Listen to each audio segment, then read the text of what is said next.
Well, I'd like to go back to my favorite sketch and look at the full page from Darwin's notebook. Now, when Darwin drew this in his journal, he intended it only for himself.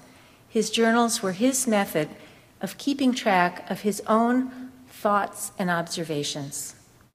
To me, one of the most significant things about this page is Darwin's notation, right up there, I think, right above his sketch. So he really made this sketch to clarify his thinking. He says it right there. And he actually made this sketch 20 years before he made his thoughts public by publishing them in his book. So he was clearly still working out his ideas in his mind at the time he drew this.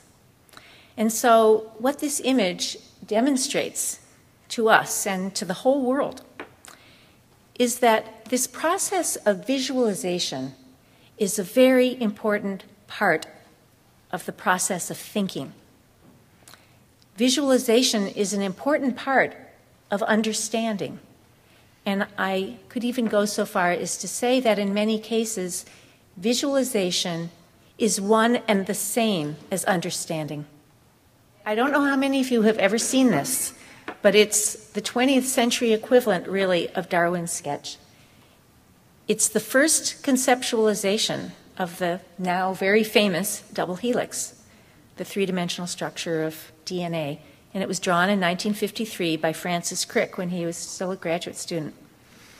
And like Darwin's sketch, what I love about this is that you can really see Crick's thought process at work in the sketch. You can see where he was tentative, where he was really using this sketch to work out in his mind a very complex three-dimensional thought process.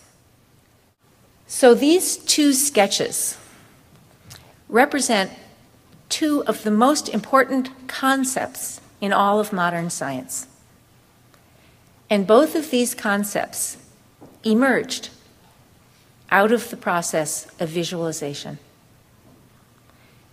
And it's because visualization is central to the way human beings understand the world around us. This is especially true in the world of science, and it makes what we do so unique and so valuable.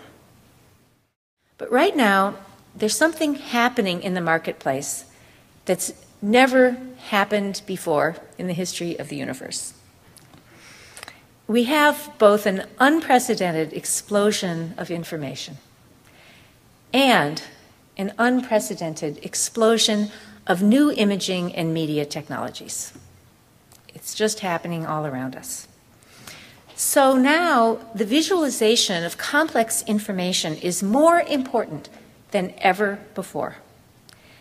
Visualization is now central to the way that all human beings are attempting to understand the very complex and information-intense world around us.